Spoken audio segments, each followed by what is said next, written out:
ये थाना गगा क्षेत्र में कल एक महिला कनिता देवी पत्नी राम लक्ष्मण जो गुहार मेदिया की रहने वाली है, उसके द्वारा थाने पर एक सूचना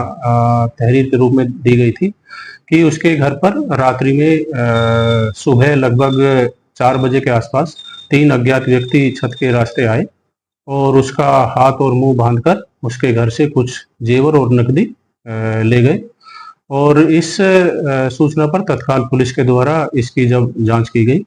तो जांच में पाया गया कि ये महिला पिछले 2 वर्ष से एक फ्यूजन समूह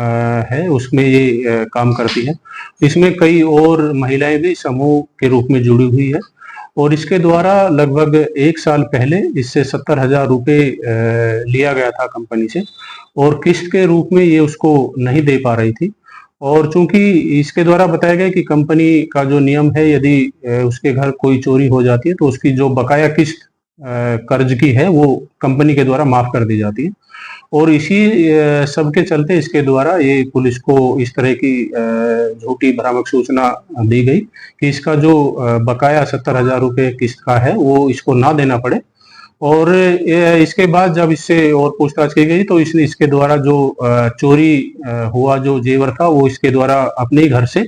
एक डिब्बे में रखा हुआ था, वो सब बरामद भी करा दिया गया है। और इसके लड़के से भी पूछताछ हुई है और जो वहाँ पे आसपास के लोग थे उनके द्वारा भी इस संबंध में हमारे द्वारा जो जानकारी की गई उससे कुल मिला के यही था कि जो इसके घर पे किसी अज्ञात व्यक्ति का होना आना और जाने का कोई उस तरह का नहीं पाया गया। तो हमें शुरुआत में घटना थोड़ी संदिग्ध लगी और इसी पे हमने जब गहराई से इसकी छानबीन की तो ये सब निष्कर्ष सामने आया। और अब इसमें के द्वारा जो दूसरी हमें तहरीर सही आधार पे जो इसके द्वारा बताया गया उसके संबंध में एक लिखित सूचना इसने थाने को उपलब्ध कराई है, जिसमें सारी सूचना इसके द्वारा बताया गया कि कैसे इसने किस वजह से इसके द्वारा ये झूठी सूचना थाना पुलिस को दी गई थी। और इसके द्वारा इसके संबंध में जो इसका बयान है उसकी भी वीडियोग्राफी कराई गई है और इस संबंध में पुलिस जो है अग्रिम कार्रवाई कर